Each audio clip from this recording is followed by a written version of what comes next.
Avec moi maintenant notre analyste, Michel Séauger, et notre chef de bureau à Ottawa, Emmanuel Latraverse. Emmanuel, je vais commencer avec vous. Est-ce que c'est très habituel de voir des attaques comme ça d'un premier ministre envers un premier ministre provincial? En règle générale, pendant les campagnes électorales, on tente de laisser les chefs fédéraux faire leur campagne. On s'en mêle pas trop. Mais rappelez-vous par ailleurs la campagne ABC, Anything but the Conservatives, de Danny Williams contre Stephen Harper. Je voudrais que les conservateurs en font encore les frais des années plus tard.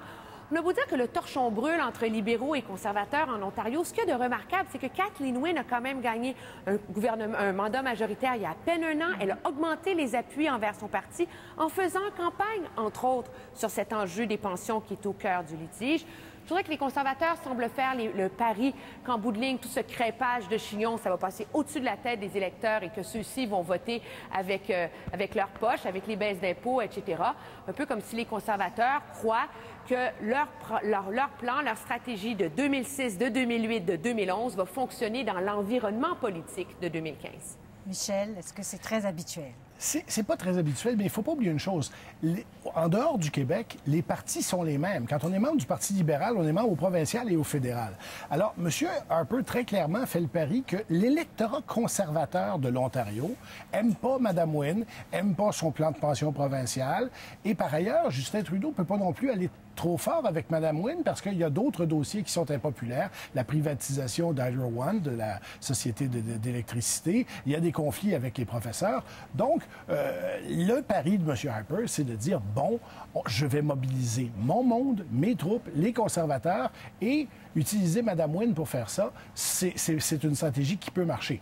Par contre, on le voit souvent à l'inverse. On n'attaque pas l'autre premier ministre, mais quand un premier ministre provincial est bien populaire puis que le chef veut faire campagne, il aime beaucoup ça, avoir le chef à ses côtés. On voit plus l'inverse que ce qu'on voit actuellement. Bon, vous parliez de Justin Trudeau. Il y a aussi, quand on parle d'attaque, de ton, il y a aussi ce ton de M. Harper envers Justin Trudeau qui fait sourciller quand même, Emmanuel. Oui, parce que généralement, ils ont beau être des adversaires en campagne électorale, les chefs politiques font preuve d'un certain respect, de certains décorums les uns envers les autres. Monsieur un tel, Madame un tel, on s'appelle Thomas Mulcair, Justin Trudeau. On a remarqué depuis le début de cette campagne que M. Harper a pris l'habitude de faire référence au chef libéral comme étant tout simplement Justin. C'était même dimanche dans Ville-Mont-Royal. Je vous laisse juste l'écouter. Justin n'est tout simplement pas prêt. Et Mulcair et son parti poursuivent toujours leur idéologie socialiste et protectionniste. C'est assez révélateur quand même. Oui, je vous dirais qu'il y a une stratégie derrière ça de la part des conservateurs. Ce qu'on veut faire, c'est dépeindre, vous avez entendu, on fait référence à Mulcair, hein? Mulcair, pas Thomas Mulcair, comme étant un politicien de carrière, etc. Et à l'égard de M. Trudeau, officiellement, M. Harper s'est fait poser la question aujourd'hui, il n'a pas l'air très content. Il dit, écoutez, les libéraux eux-mêmes font référence à leur chef comme étant Justin, pourquoi nous, on ne le ferait pas? Il y a une tentative là-dedans d'essayer de le marginaliser davantage, eux qui disent qu'il n'est pas prêt, comme s'il ne peut pas être dans la cour des grands. Même M. Mulcair aussi fait référence à son adversaire libéral comme étant le chef du troisième parti. Mais en après-midi, vous allez voir, le porte-parole de la campagne conservatrice en a remis en répondant à une question sur les attentes envers le débat de demain.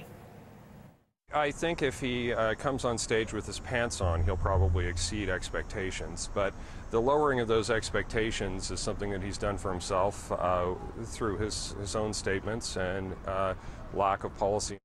C'est quand même quelque chose, cette réponse sur M. Trudeau, Michel. Oui, puis on n'est qu'au troisième jour de la campagne, il ne faut pas l'oublier, là. Alors, depuis 3 jours, là, les députés NPD sont les pires de l'histoire du Canada. Ça, c'est ce que M. Harper a dit. Il a dit l'opposition va nous mettre dans une récession permanente. Les deux partis d'opposition, il a fait des comparaisons avec la Grèce. Il a attaqué Mme Notley aussi, la nouvelle première ministre de l'Alberta. Et le bouquet est arrivé aujourd'hui dans une publicité négative où on a dit que Thomas Mulcair est un politicien professionnel. Si Stephen Harper dit que Thomas Mulcair est un politicien professionnel, c'est AEW accusant McDonald de faire de la malbouffe, là. Ça ne va pas aider ni l'un ni l'autre. Alors, à un moment donné, le danger, les Canadiens sont d'habitude des gens assez polis. Ils n'aiment pas trop ces bagarres de rue-là. Est-ce qu'il n'y a pas un risque que M. Harper en fasse trop? Oui, il y a un risque que M. Harper en fasse trop parce que les Canadiens, justement, n'aiment pas trop ces bagarres de rue-là. Les militants politiques raffolent de ça. Mais il a besoin d'aller un peu plus loin que ça. À un moment donné, il y aura sans doute un certain nombre de focus group là, qui vont lui dire de calmer ses ardeurs. Oui, comme vous le disiez, on est juste au 3e jour de cette campagne.